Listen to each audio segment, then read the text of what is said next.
मोहिनी बुआ के साथ समीर भी घर छोड़कर चला जाएगा हमेशा हमेशा के लिए। आपको बता दें कि मोहिनी बुआसा के पति की वापसी हो गई और मोहिनी बुआसा के पति वापस आने के बाद अब मोहिनी बुआसा को जोरदार थप्पड़ मारते हैं और कहते हैं कि इन सभी यहाँ पर चालों के पीछे इस औरत का हाथ है।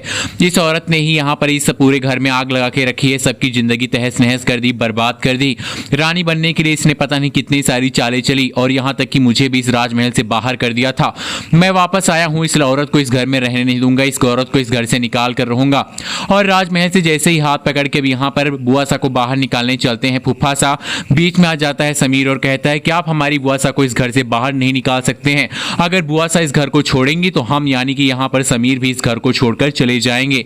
ये सुनते ही समीर की यहाँ पर बातें रिमझिम बहुत हैरान हो जाती है और कहती है समीर ऐसा कदम मत उठाओ जिसको लेकर बाद में सोचना पड़े। लेकिन दोस्तों अब आपको दिखाया जाएगा कि बुआसा का यहाँ पर साथ देगा समीर और घर छोड़कर जाने लगेगा। तब अपने चाचा सा के यहाँ पर पैरों में गिरकर रिमझिम कहेगी कि किसी तरह रोक लीजिए, अगर बुआसा रुकेंगे तभी समीर रुकेंगे, वरना समीर बन्ना भी इस घर को छोड़कर चले जाएंगे।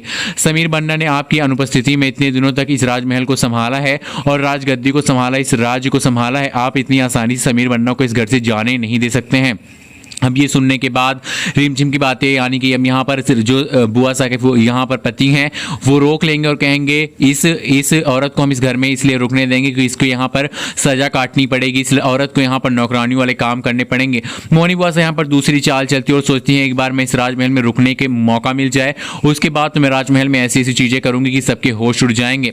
वेल दोस्तों, आपको दिखाया जाएगा कि मोहिनी बुआसा राजमहल में रुक जाएंगी और उसके बाद चाल चलना शुरू करेंगी। अब रिमझिम की यहाँ पर वजह से मोहिनी बुआसा और समीर दोनों को इस राजमहल में रोक लिया गया है। अब आने वाला एपिसोड बताएगा कि भाई यहाँ पर मोहिनी बुआसा इस घर में रहते हुए चाचा जी के साथ क्या बड़ा करेंगी और उसके साथ साथ वो क्या करने वाली हैं। वीडियो का आने वाले एपिसोड में पता चलता रहेगा। आप बताइए कि आपको कैसा लगा मोहिनी बुआसा को थप्पड़ पड़ा, क्योंकि मोहिनी बुआसा को थप्पड़ पड़ना जरूरी था। वीडियो को लाइक करके कमेंट करके मैं अपनी राय जरूर बताना। तब तक के लिए थैंक यू।